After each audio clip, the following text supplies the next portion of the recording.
أعوذ بالله من الشيطان الرجيم بسم الله الرحمن الرحيم سورة آل عمران آیت نمبر 40۔ قال رب أنا يكون لي غلام وقد بلغني الكبر وامرأتي عاقر قال كذلك الله يفعل ما يشاء۔ ترجمہ۔ زکریا نے کہا، یا رب، میرے یہاں لڑکا کس طرح پیدا ہوگا جبکہ مجھے بڑھاپا آ پہنچا ہے اور میری بیوی بانجھ ہے؟ اللہ نے کہا، اسی طرح اللہ جو چاہتا ہے کرتا ہے۔ تفسیر۔ دعا حضرت زکریا علیہ السلام نے خود مانگی تھی، اس لیے یہ سوال خدا نخواستہ کسی بے یقینی کی وجہ سے نہیں تھا، بلکہ ایک غیر معمولی نعمت کی خبر سن کر تعجب کا اظہار تھا، جو در حقیقت شکر کا ایک انداز ہے۔ نیز سوال کا مطلب یہ بھی ہو سکتا ہے کہ کیا بچہ اسی بڑھاپے کی حالت میں پیدا ہو جائے گا یا ہماری جوانی لوٹا دی جائے گی؟ اللہ تعالیٰ نے جواب میں فرمایا، اسی طرح، یعنی لڑکا اسی بڑھاپے کی حالت میں پیدا ہوگا۔ آیت نمبر 41۔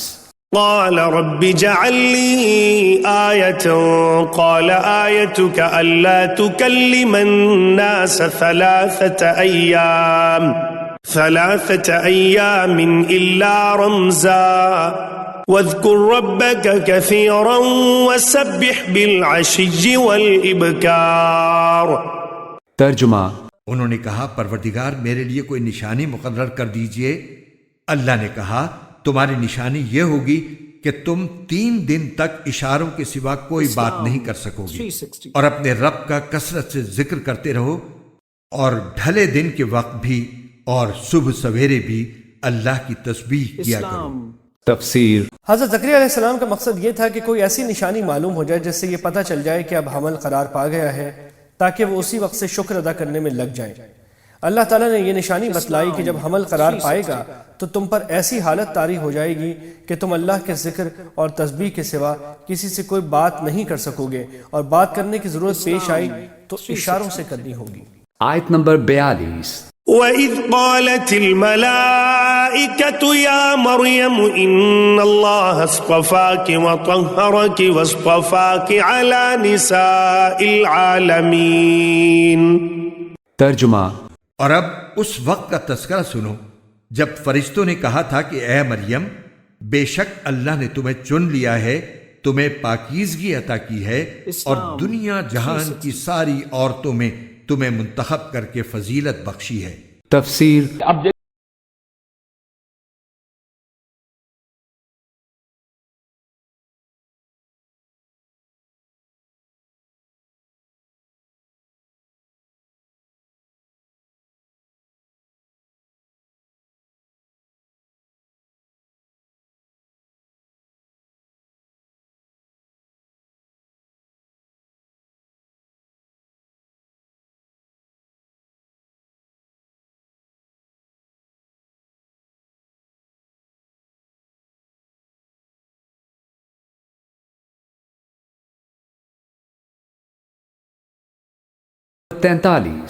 يا مريم اقنتي لربك واسجدي واركعي مع الراكعين۔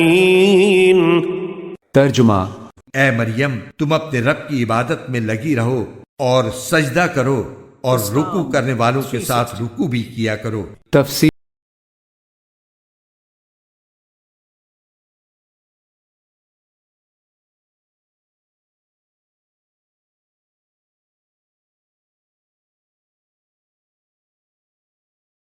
آیت نمبر 44۔ ذلك من أنباء الغيب نوحيه إليك وما كنت لديهم إذ يلقون أقلامهم أيهم يكفل مريم وما كنت لديهم إذ يختصمون۔ ترجمہ۔ اے پیغمبر، یہ سب غیب کی خبریں ہیں جو ہم وحی کے ذریعے تمہیں دے رہے ہیں، تم اس وقت ان کے پاس نہیں تھے جب وہ یہ طے کرنے کے لیے اپنے قلم ڈال رہے تھے کہ ان میں سے کون مریم کی کفالت کرے گا، اور نہ اس وقت تم ان کے پاس تھے جب وہ اس مسئلے میں ایک دوسرے سے اختلاف کر رہے تھے۔ تفسیر۔ جیسا کہ اوپر آیت نمبر 37 میں ذکر کیا گیا، حضرت مریم علیہ السلام کے والد کی وفات کے بعد ان کی کفالت کے بارے میں اختلاف رائے پیدا ہوا تو اس کا فیصلہ قرآن دازی کے ذریعے کیا گیا۔ اس زمانے میں قرآن قلموں کے ذریعے ڈالا جاتا تھا، اس لیے یہاں قلم ڈالنے کا ذکر کیا گیا ہے۔ آیت نمبر 45۔ اذ قالت الملائكة يا مريم إن الله يبشرك بكلمة منه اسمه المسيح عيسى ابن مريم وجيها في الدنيا والآخرة ومن المقربين۔ ترجمہ۔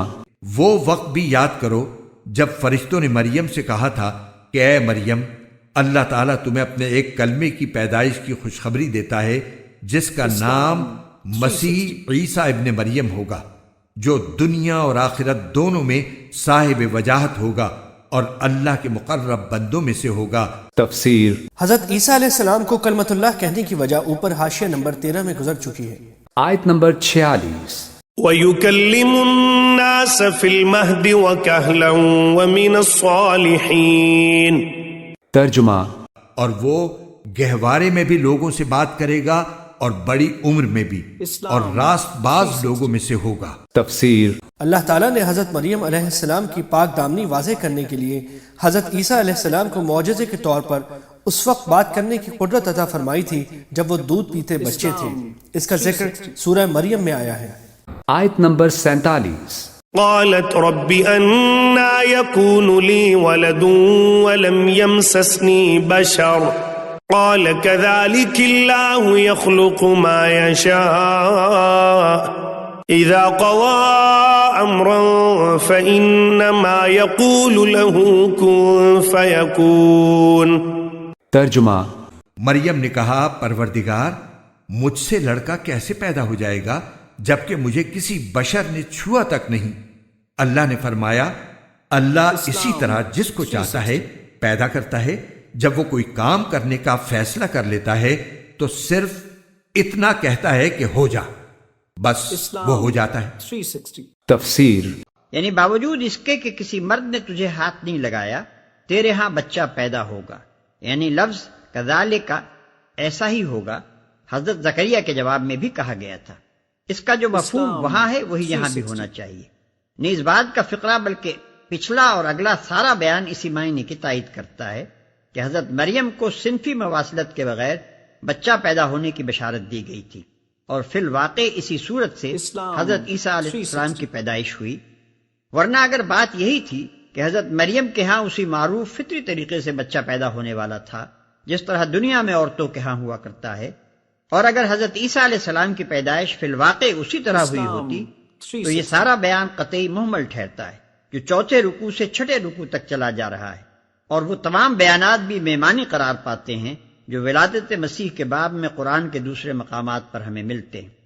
عیسائیوں نے حضرت عیسیٰ علیہ السلام کو الہ اور ابن اللہ اسی وجہ سے سمجھا تھا کہ ان کی پیدائش غیر فطری طور پر بغیر باپ کے ہوئی تھی، اور یہودیوں نے حضرت مریم علیہ السلام پر الزام بھی اسی وجہ سے لگایا کہ سب کے سامنے یہ واقعہ پیش آیا تھا کہ ایک لڑکی غیر شادی شدہ تھی اور اس کے ہاں بچہ پیدا ہوا۔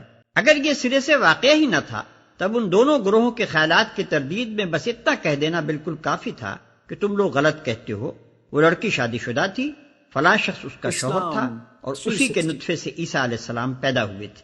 یہ مختصر سی دو ٹوک بات کہنے کے بجائے آخر اتنی لمبی تمہیدیں اٹھانے اور پیش در پیچ باتیں کرنے اور صاف صاف مسیح ابن فلاں کہنے کے بجائے مسیح ابن مریم کہنے کی آخر کیا ضرورت تھی جس سے بات سلجھنے کے بجائے اور الجھ جائے؟ بس جو لوگ قرآن کو کلام اللہ مانتے ہیں اور پھر مسیح علیہ السلام کے متعلق یہ بھی ثابت کرنے کی کوشش کرتے ہیں کہ ان کی ولادت حسب معمول باپ اور ماں کے اتصال سے ہوئی تھی، وہ دراصل ثابت یہ کرتے ہیں کہ اللہ تعالیٰ اظہار ما فی الضمیر اور بیان مدعا کی اتنی قدرت بھی نہیں رکھتا جتنی خود یہ حضرات رکھتے ہیں، معاذ اللہ۔